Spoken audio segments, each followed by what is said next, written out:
Breaking tonight, an arrest in the mystery of a vicious attack on a little girl. Police suspected it was an animal. A community was left on edge, desperate for answers. Now a teenager is charged with attempted murder. Inside, the agonizing search for the missing after horrific flash floods in Texas. What keeps you going in all this? The community, the kids, everyone that lost their lives. CBC News is along the riverbanks as crews comb through the debris. 3 world records. Take a deep breath, Summer. This is your moment. Canada's powerhouse in the pool prepares to take on the world. I'm just excited to see how I manage doing 5 events. Are we in for another summer of Summer McIntosh?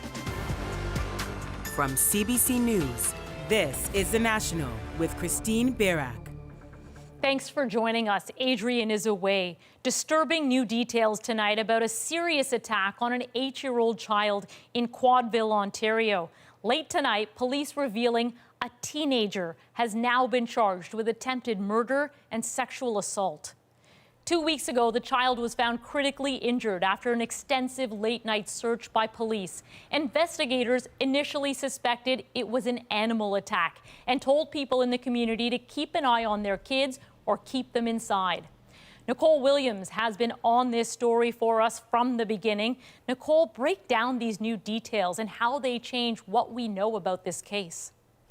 Well, Christine, for the last 2 weeks, police have told the community that they suspected this little girl had been attacked by an animal after she had gone missing after a day of playing with friends. Now they have charged a teenage male, 17 years old, with attempted murder and sexual assault using a weapon on a person under 16 years old.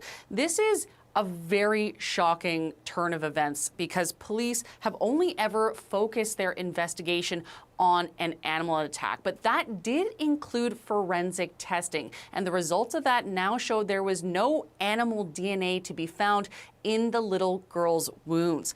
Police aren't sharing the name of this teenager because he is a minor, but we do know he is in custody and expected to appear in court at a later date. Nicole, you've been in touch with members of this community throughout all of this, including tonight. That's right. So for the last 2 weeks, a lot of people have been living in fear because police have actively warned people to keep their children inside or under close watch. And there's been lots of questions about why they need to do that because there's been no information on what kind of animal this could have been. It looks like they will get some answers at a town hall on Saturday when that's hosted by Ontario Provincial Police. And we do have an update on the little girl. A community member was able to see her tonight. He says she's doing extremely well. Nicole, thank you for this. Nicole Williams in Ottawa. In Texas tonight, hope is fading for more than 170 people who are still missing as the search to recover victims becomes increasingly difficult. Officials confirm at least 119 people have been killed. That death toll is now ticking up every day. There are growing calls for answers about early rescue efforts and the warning system. But officials in the heart of the flood zone are refusing to address what went wrong, saying that day will come after the search is over. Katie Nicholson is in Texas for us again tonight with that push for accountability and why one community says it was prepared when the flood hit. As hope dwindles, searchers persevere, and hard questions still without answers. We're not running, we're not going to hide from everything. That's going to be checked into at a later time. I wish I could tell you that time. I don't know that time. Now the governor promising a special session to address criticisms about insufficient flood warnings. One of the places they may turn to, Comfort, Texas. When floodwaters surged, this siren went off. The siren helped our people. Fire Chief Danny Morales took us inside the command center, which allows them to monitor weather and water gauges in key areas. 11 a.m. on 4th of July, it was 35 feet here in Comfort, the river. The decision to sound the alarm made here. The flood warning system is number 2. A simple but effective system, mostly paid for with grants. The house was about in this general area here. so you can see how far from the creek it was. For Morales, this is personal. I lost my granddad in the '78 flood here in Comfort, and ever since then, I've made it a point that, I'm going to try to better our warning systems for our community. This time around, Comfort escaped the worst. But its department is heavily involved in the search operation for the more than 170 still missing. It's just getting through these brush piles. I mean, I've been in some piles that are the size of school buses. You just have to methodically get through them. It's been hot, humid. Jimmy Castro has been transporting rescue crews up and down the river in this high water rescue vehicle. What keeps you going in all this? It's the community, the kids, and everyone that lost their lives. We weren't impacted that bad, so it's like, we got to do it for them. Katie Rode scans the debris piles. The department recovered a body not far from here. Rode, who is also a pastor, struggles with how many are still unaccounted for. There's a line in the funeral prayer where we say that God makes holy the resting places of all of God's people. And if you think about it that way, this entire river has become a very holy place because this is a resting place for a lot of God's people. So that's been in my mind. Off again to transport another crew down the river. The heartrending search continues. And Christine, a lot of the water is still running very fast and high, but they are starting to recede, including at this creek behind us. What that means is that searchers are soon going to be able to access debris piles that they couldn't safely access before, areas that have been identified by helicopters and cadaver dogs. Katie, you mentioned the Texas governor. I understand we have specifics tonight about what he plans to discuss with his team. Yeah, it's going to go beyond just emergency warning systems. They're going to look at emergency communications. There were a lot of criticisms about that, as well as relief funding and legislation around natural disaster preparedness. Katie, thanks for this. Katie Nicholson in Comfort, Texas tonight. A lot of attention has been focused on Camp Mystic. The summer camp for girls sat on the banks of the river. At least 27 of the campers and counselors were killed during the floods. Tonight, we're hearing from a young girl who survived. I woke up to really loud thunder and I couldn't fall back asleep because I just had a gut feeling that something bad was about to happen. Our counselor just told us to get back in our beds because it was just a little rain. And then people from different cabins started coming to our porch and yelling wake up. And from there, 10-year-old Lucy Kennedy described how she and others were able to get to safety by reaching higher ground. Then she was asked what she would like to say to the families that are deeply hurting right now. Her response? I just pray that their daughters are okay, and if they're in heaven, just that they're watching over their families. Officials say 5 campers and 1 counselor from Camp Mystic have still not been found. Those who survived were airlifted to safety in the morning. Another flash flood sent water tearing through a town in New Mexico, killing at least 3 people, including 2 children. Uh-oh, there comes the house. Oh my gosh, y'all look. Oh no.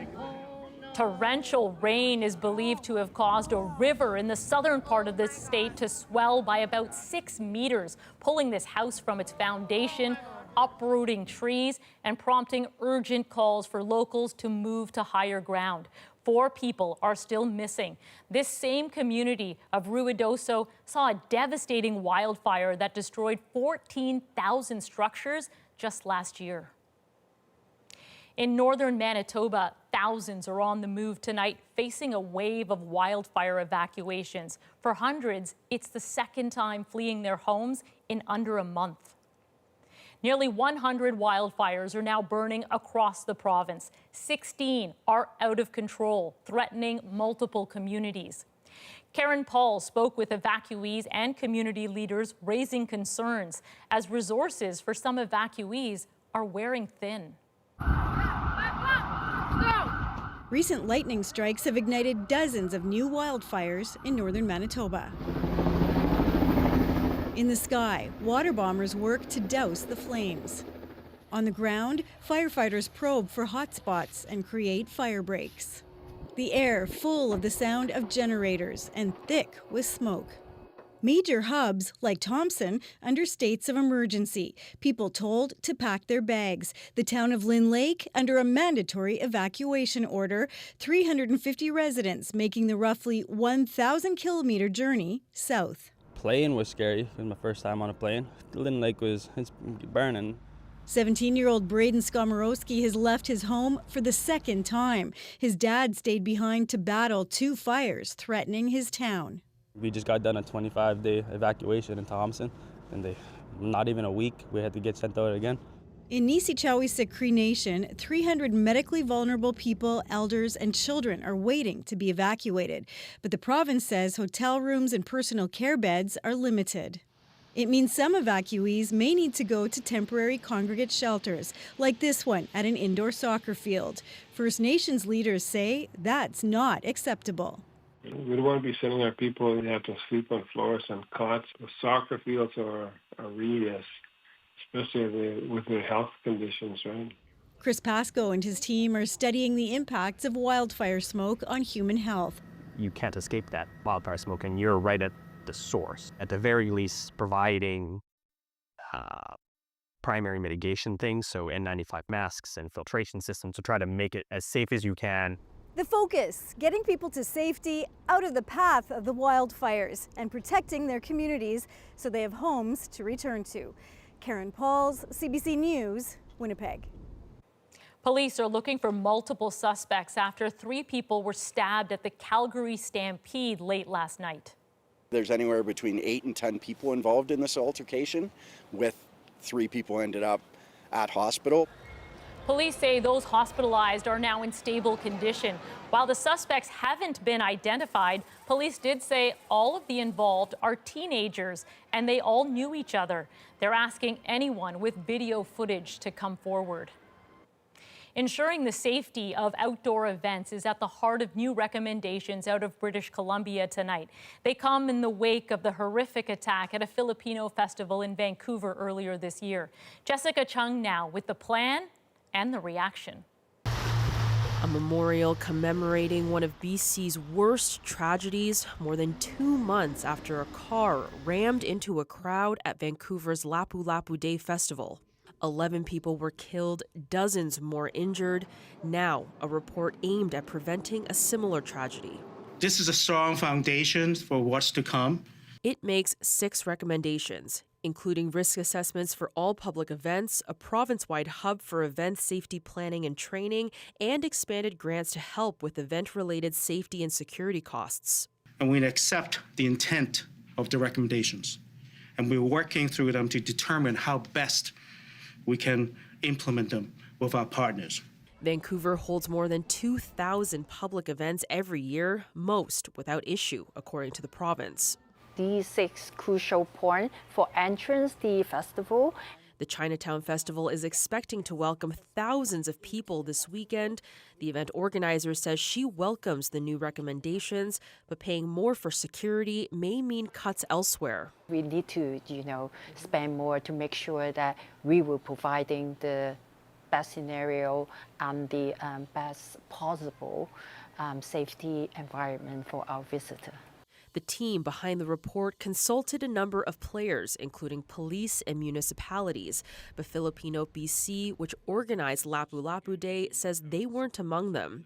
And Vancouver's mayor also says the city wasn't consulted in a meaningful way. It would have been great if the time and effort that was spent on this report was spent on the root cause, which is mental health. The mental state of the accused in the Lapu-Lapu Day tragedy will be the subject of a hearing this month. 30-year-old Adam Kaiji Low is facing 8 counts of murder. In spite of that horrific day, festival organizers are determined to bring people together this summer. Jessica Chung, CBC News, Vancouver. CBC News has learned new details in the case of Kenneth Law. Law is facing 14 murder charges here in Canada, accused of selling a potentially lethal substance online meant for suicide. As Thomas Daigle uncovered, authorities in the UK are now investigating whether he may be linked to more deaths. This former hotel cook, charged with murder in Ontario, could be linked to even more deaths than first thought. Britain's National Crime Agency is investigating Kenneth Law. with authorities now suspecting he may be tied to as many as 99 deaths in the UK, including the suicide of 22-year-old university student Tom Parfitt. There was no action from law enforcement. Again, if they had taken action quickly and decisively, there would be people alive today.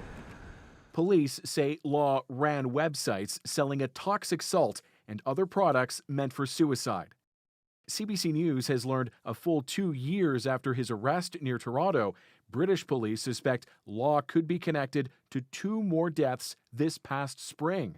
All of it raising the prospect officers failed to seize every package Law sent to buyers before his websites were shut down. We're aware that packages were shipped to over 40 countries. A new documentary airing in the UK reveals potential missed opportunities in the investigation, including one instance recounted by the family of American Miles Smith, who died in 2022. The answer I was given was, he's not an American, and this is a legal substance, so there's nothing we can do about it.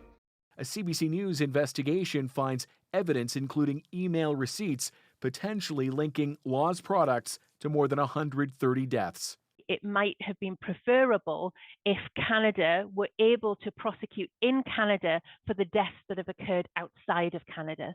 Law is set to stand trial in January on charges of first-degree murder and abetting suicide in connection with 14 deaths across Ontario. Law's lawyer says his client will plead not guilty. Thomas Dagg, CBC News, Toronto. Another escalation in Russia's war on Ukraine. Moscow launched a record number of drone strikes overnight. As Chris Glover explains, it comes as Donald Trump signals a shift and weighs more military support for Kyiv. Ukrainian crews deal with the charred remnants from the latest in a series of escalating Russian aerial attacks. This one the largest since the war began. Things look calmer 400 kilometers to the east in the capital Kyiv, but war-weary residents are struggling. Thank God I don't have to study, this 18-year-old student says. Otherwise, I don't think I could cope in these conditions. As Ukraine fights back, U.S. President Donald Trump now says he's considering sending Ukraine another missile defense system. Very expensive system. It's a shame that we have to spend so much money on a war that would have never happened if I were president. While he ponders that, he continues to deal with the fallout of an abrupt decision last week to pause a U.S. arms shipment to Ukraine. Trump reversed that decision and denies knowing who ordered it. Well, I haven't thought about it because we're looking at Ukraine right now and munitions, but I have not gone into it. Sources tell U.S. media Defense Secretary Pete Hegseth paused the shipment, and Democratic lawmakers are furious. Donald Trump should fire him, or Pete Hegseth should tender his resignation. That's been clear and apparent for months. And it's shocking to me that this charade continues to go on. Trump vowing to get to the bottom of whoever stopped the shipment, while his focus appears aimed at a different target, taking a much harsher tone towards the Russian president he so often publicly admired. We get a lot of bullshit thrown at us by Putin, for you want to know the truth. He's very nice all the time, but it turns out to be meaningless. And tonight, it's the Kremlin who says those verbal assaults are meaningless. A spokesperson for the Russian government says it remains calm amid Trump's shifting tone and is moving forward with its war plan unfettered. Chris Glover, CBC News, Washington. It's being called one of the largest mass layoffs in Ontario's history. They'd sooner let our campuses close and sell off the system. Coming up next, why Ontario colleges are facing tough economic times. Plus, Olympic champion Summer McIntosh has her eyes on the prize. I'm just excited to see how I manage doing 5 events. Why she's on track to break more records at the Worlds. And later, in Canada, his or her worship is for people with this government job. Canadian mayors get a cameo on Jeopardy. In one way, it's kind of fun to stump those, smart contestants. It's our moment. We're back in 2.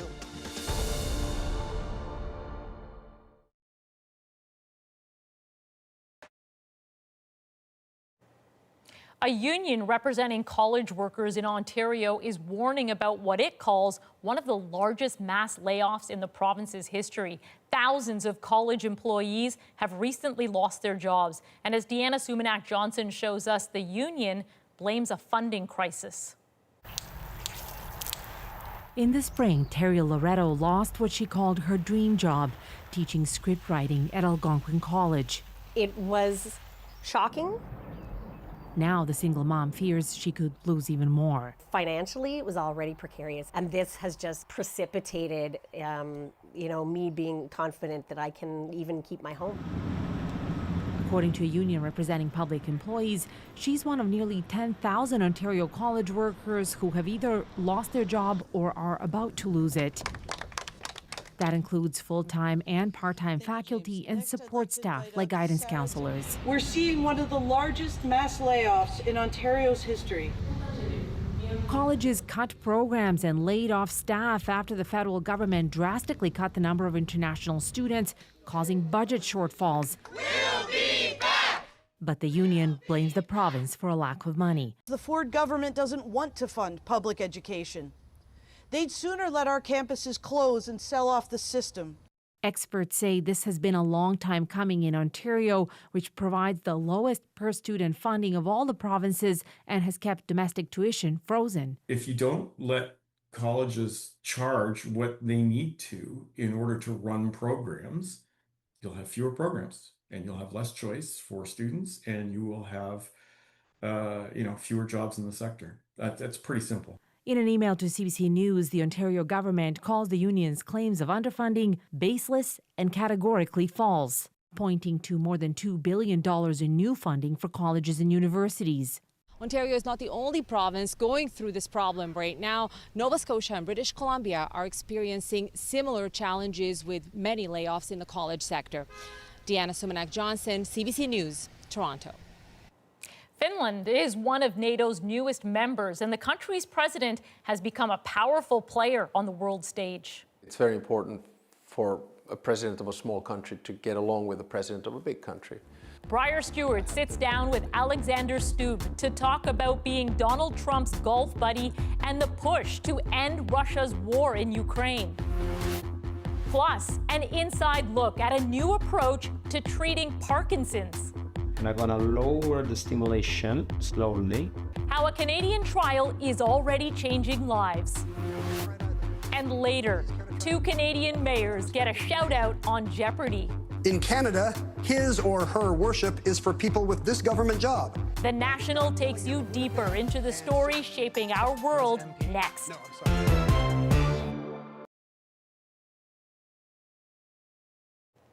Canadian swimming sensation Summer McIntosh is heading to the World Championships in Singapore this week. The 18-year-old broke 3 world records at the Canadian trials last month. And as Kayla Hounsel explains, now she's going for gold in 5 separate events.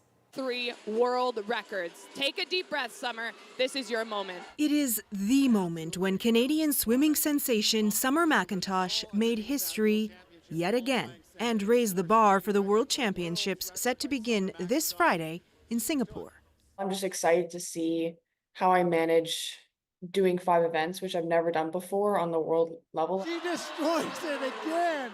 At the Canadian trials in BC last month, McIntosh became the first swimmer to break a world record in 3 different individual events at one long course meet since Michael Phelps in 2008. Yes, another one for Anna Mae Pierce of Canada. Former Canadian world record holder Anna Mae Pierce, now Oldershaw, says McIntosh is a once-in-a-lifetime swimmer. She gets compared to Michael Phelps, and she gets compared to Katie Ledecky, and I think she's Summer McIntosh. The things that I can see for her, I think surpass that. The 3-time Olympic champion says she was shocked to get a call from Phelps after her performance at trials. I was not expecting that whatsoever. And I got to chat to him, and he was so down to earth and so nice. And I've never met him before, so it was really cool to, talk to my childhood idol, and he's still my idol. But now it's McIntosh inspiring the next generation of Canadian swimmers. She's groundbreaking, she's setting the stage for so many future athletes, and she's just showing that literally anything's possible when you work hard enough to do those things. She's like a freight train in the water. 14-year-old Brody McPherson witnessed McIntosh at trials. The buzz from the crowd, once they realized that they were going to watch a world record get broken either the first time or again live, it was just insane. McIntosh says she's going for as many golds as possible in Singapore. Her fans say 5 golds in 5 events is on the table, or, as it were, in the water. Kayla Hounsell, CBC News, Halifax. Time now to dig deeper into the stories shaping our world, including a potential new lease on life for Parkinson's patients. Then I go down to 0 so that there's a tremor. A Canadian medical trial for an innovative new therapy to help Parkinson's patients. Feeling great. I had to grab my guitar, please. But first, what if they decide to come to this side of the border as well, just like they went to Ukraine? sharing a 1,300-kilometer border with Russia, one of NATO's newest members, Finland, has become an influential voice of support for Ukraine and the broader issues of European security. In this Canadian exclusive interview, Briar Stewart sat down with Finnish President Alexander Stubb, who spoke about evolving Russian threats, Arctic security, and his relationship with Donald Trump. Hello, hi. Hi, Briar Stewart. Alex. Nice to meet you. Nice to meet you. Finland's President Alexander Stubb. He's the leader of one of NATO's newest members, a golf buddy to Donald Trump, a wary neighbor to Russia, and a vocal advocate for Ukraine. You have Russia ramping up attacks on cities. More civilians being killed, highest number of drones being launched. And Putin is not at all interested in a ceasefire, let alone a peace deal. So where does this go? We're coming, to a point where everyone understands that we have to end this war. You see, the collateral damage of this war is mind-blowing in my mind. If this is a stalemate, if it's a war of attrition, how long can we allow it to continue? And we have to find the tools and instruments to end this war. And the only thing that Russia understands, and especially Putin understands, is power. It was Russia's invasion of Ukraine that drove Finland to abandon its neutral status and officially join NATO in 2023. Finland's border with Russia is more than 1,300 kilometers long, and Moscow is currently bolstering its military sites along what is now NATO's northeastern flank. Ukraine is not only fighting for its own independence, sovereignty, and territorial integrity. This is very much a fight about, the world order that we exist in. It's about international institutions, rules, and norms. I mean, if we throw them out, then what is left? And I want to ask you about just sanctions on Russia. I mean, you and others, certainly plenty of others, have been calling for them to be toughened because despite multiple rounds, Russia is still managing. Its economy is struggling, but it's managing, right? It's able to keep funding its war for now. And what is it that you would like to see happen? I mean, what do you think really tilts this? Yeah, well, go full Monty. I mean, that's my sort of answer to it. So, if you want to end this war, you need to do 2 things. One is you need to continue to militarize Ukraine. And the second thing, we need to put pressure on Russia so that it ends the war. It doesn't have an incentive to continue anymore. The European Union is poised to approve its 18th package of sanctions against Russia. And in the US, a bipartisan group of senators is pushing for a bill that would roll out a 500% tariff on countries that import Russian products like oil. If passed, it would mean India and China will pay a heavy price. Trump says he's considering it. We get a lot of bullshit thrown at us by Putin, for you want to know the truth. But it's hard to keep track of his ever-shifting tone on Ukraine. What you're doing is very disrespectful to the country, this country. In the past week, weapons have been diverted and then promised once again. We're going to send some more weapons. We have to. On several occasions, U.S. officials have threatened to walk away from peace talks altogether. There's been signs that the White House might be losing patience with this process. What happens if Donald Trump and the White House lose interest in this? Losing interest, I think, is a big word. Everything is linked to everything in international relations right now because we live in a very transactional world. So what we saw the US doing in Iran might have a ramification of what's going on in Ukraine. We don't know. How will it have a ramification? The first thing is President Trump showed that he's willing to use force and power to get his way. Second thing, Iran is now weakened and cannot provide ammunition and missiles anymore to Russia. So will this then trigger Trump to be tougher on Russia? We simply don't know. But I do think that President Trump holds the key in getting peace here.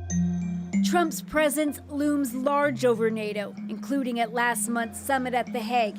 He's been credited with pushing members to at least agree to hike defense spending to 5% of GDP. In a world where all foreign leaders are trying to figure out how to manage Trump, Stube has been able to connect with him.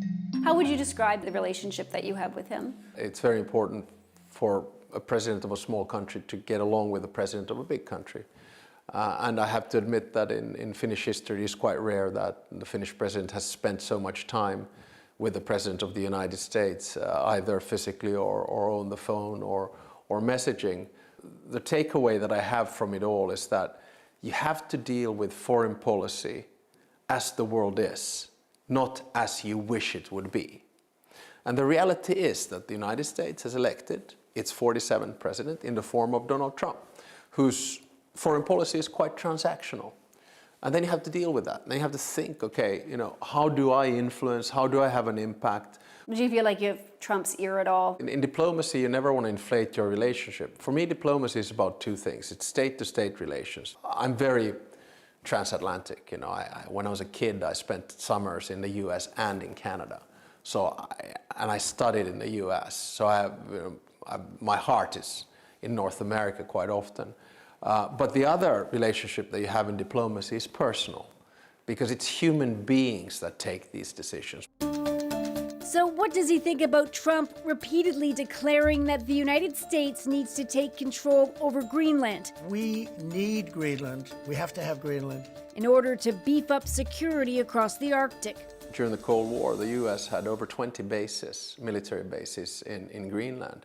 And there's nothing that stops them from having them today. So this should by no means be a question of territorial acquisition. Quite the opposite. It should be a question of investing into Greenland and have the Greenlanders decide on their own future. In an effort to boost security and respond to a warming climate, the US, Finland, and Canada signed an agreement designed to ramp up the production of icebreakers. Finland is a world leader in building these ships. In August at this shipyard, construction will start on a new icebreaker for the Canadian Coast Guard, which will be jointly built in Quebec.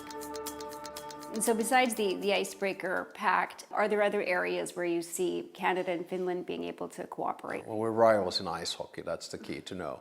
But no, I do think that there are many different areas. Canada probably now needs to hike up its defense expenditure because we have a 5% target in NATO, and Finland has a very strong and vibrant defense industry. I've always felt, not only because I have an ice hockey background, that Canada and Finland are pretty much hip to hip. We're very similar countries, similar mentality, similar nature, similar industry as well. And you mentioned you had kind of lengthy conversations, I guess, with Prime Minister Carney at The Hague. What were your impressions of him and kind of where Canada stands, particularly with that 5% target? Well, we didn't talk about the 5% target. We talked more about NATO, defense cooperation, the transatlantic partnership. We talked about the ice pact, and nothing. What can go wrong when you've been a goalie at Harvard for the ice hockey team? So we hit it off really well with Prime Minister Carney, and I'm sure that the cooperation between Finland and Canada will continue. And I'm wondering what advice you would have, or Finland would have, for Canada living next to a very dominant country. Just continue to work with the Americans as allies and as friends. And I've always said that, you should never get flustered. Stay cool, calm, and collected.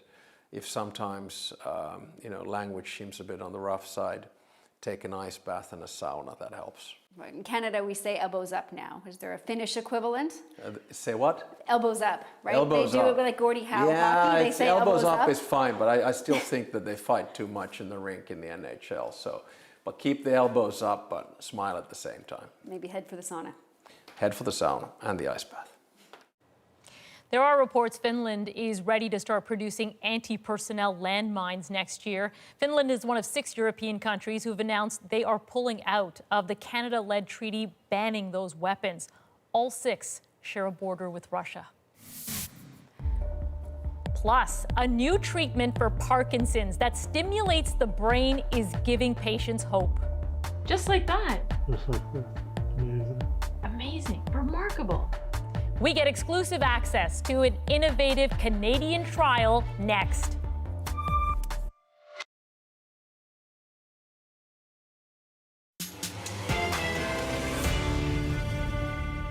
That's how bad the shit. Parkinson's disease, damaging the central nervous system and taking a toll on a person's movements, emotions, and independence. It was like a big hole, a deep hole, black hole was opening under my feet and I was like falling. Roughly 1 in 400 Canadians live with Parkinson's, and with an aging population, those numbers are climbing.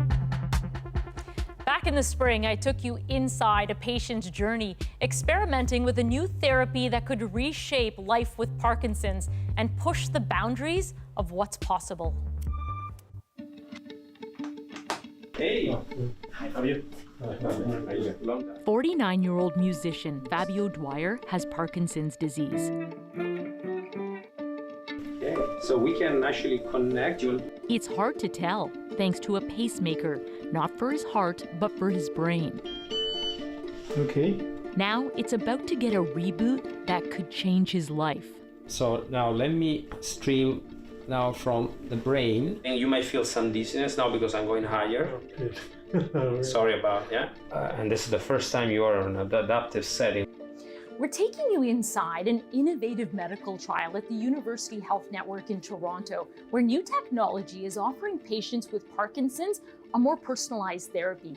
It's called adaptive deep brain stimulation, or ADBS, and it has the potential to revolutionize the way we treat neurological conditions, and we're going to show you how it works in real time. And I'm going to lower the stimulation slowly. Then I go down to 0 so that there is a tremor. His symptoms begin to show. Neurologist Dr. Alfonso Fasano is adjusting electricity levels flowing deep into Dwyer's brain. Electricity is the brain's natural language. A device placed in Dwyer's chest connects to electrodes implanted in his brain. It sends out continuous electrical impulses that disrupt abnormal brain activity. Do you feel anything right now? I start to feel like a little bit. Well, let's go a little higher. Deep brain stimulation eases Dwyer's tremors, but the muscles around his mouth remain stiff.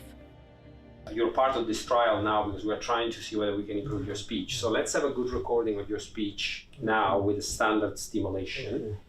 Why don't you tell us what you did yesterday? A lot of us all by the Beatles called while my guitar in 2 weeks. So this is a baseline of your speech. Dwyer's part of a Canadian trial testing the power of ADBS. In adaptive deep brain stimulation, the stimulation is given on demand, only when the brain really needs more stimulation or more treatment. In some ways, standard deep brain stimulation is like cruise control in a car. It keeps a steady speed, but when traffic slows down, you manually need to hit the brakes. Same goes for DBS. Adaptive DBS, on the other hand, is more like smart cruise control. The car slows down automatically. The device senses changes and adjusts. Instead of just doing the same thing over and over, and therefore causing side effects, it's only delivering stimulation when the brain needs it. For Dwyer, deep brain stimulation put him back in control. Diagnosed in 2018, he saw his future slipping away. It was like a big hole, deep hole, black hole was opening under my feet, and I was like falling like non-stop. But I knew right away that my career as a musician would be severely harmed. A career that, strangely enough, crossed paths with Dr. Alfonso Fasano years before his diagnosis. The next time they'd meet was in the hospital. Okay, so now the device is turned off. Yeah, and that's how it is when I'm off. In the days leading up to his adaptive upgrade. Like, that's how bad the shape. And it just happened almost instantly. Yeah, it takes like a few seconds. Dwyer showed us what life without this therapy looks like. It's really remarkable. I'm very good shaking martinis. Shaken, not stirred. Yeah. When he turns it back on, just like that. Just like that. Amazing. Amazing. Remarkable. Saying 5 minutes shaking. Look like that, I can feel the muscles, the pain in the muscles. He's hoping the adaptive upgrade will help relax his face muscles so he can form words more easily. There's always the chance that it's not going to work as good as the previous system because it's a new thing that they're trying, they're still learning about. Researchers are investigating adaptive deep brain stimulation for potentially treating conditions beyond Parkinson's, like epilepsy, Tourette's syndrome, and obsessive compulsive disorder. So far, studies, including a soon-to-be published trial involving 68 participants, has led regulators in the US and Europe to approve ADBS for Parkinson's patients. Health Canada is currently reviewing the therapy. Right now, it's one of the best treatments we can offer, so it's great that we have new tools to make it even better. Dr. Ariane Vailleux-Carpentier is a neurologist and movement disorder specialist. She's watching the Canadian trial closely, hoping to learn who might benefit most from adaptive therapy. Is it like all patients should have it because it's miraculous, or it's only that subset of patients that have issues where they're with their current DBS programming? So I think all of that are still unanswered questions, but it's going to be very interesting to see how it unfolds. And this is the first time you are in an adaptive setting. We have previously set this up. Dwyer feels a bit nauseous. So now we are activated the adaptive setting. We don't see any tremor. That's a good sign. And the stimulation is adapting, going higher and lower, depending on how much stimulation the brain needs in this particular moment. Say again the song and the artist. While my guitar gently weeps by the Beatles. Seems pretty good. Yeah. What do you think? It was easier because I don't feel the tone shaking inside. The verdict? I'm feeling great. I had to grab my guitar and play. And that's a relief. Well, you never know. This is the first time we start adaptive stimulation in Fabio, and we're learning as we go. And there's more to come. In the near future, doctors say the stimulator itself will learn by constantly recording information from the brain.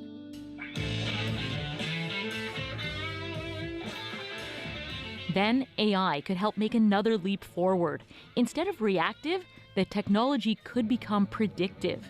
It's not a cure, but for many, it's hope for a better tomorrow. We checked in with Fabio today to see how he's doing. He says he and his band are currently in rehearsals for a number of shows later this summer. Up next, 2 Canadian mayors stump contestants on Jeopardy. I never, in my wildest dreams, would have imagined that my name would appear on Jeopardy. Their reaction is our moment.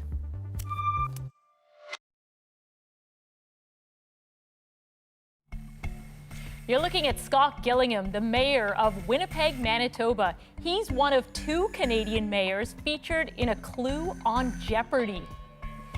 Gillingham, along with Brenda Locke, mayor of Surrey, BC, were shocked to have their names appear on the show Tuesday night. Their reaction is our moment. I'll take That's Honorific for 400.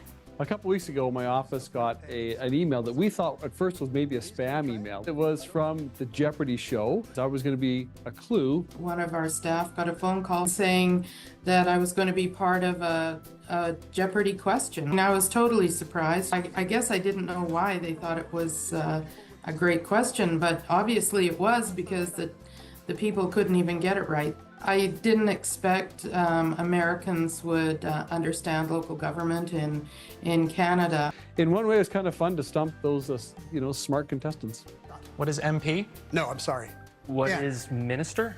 No, that's not right either. I never, in my wildest dreams, would have imagined that my name would appear on Jeopardy. Maybe Canada better look out. Winnipeg and Surrey are on the map. Anytime, you get any Canadian city mentioned on a show, it's good for all of us. I'm not going to lie, it's a pretty cool thing. So they weren't told why they were chosen, although they've heard someone on the crew of the show is from Winnipeg. Either way, they're thrilled to see their cities getting some international recognition. Thank you for being with us. I'm Christine Birak. Take care.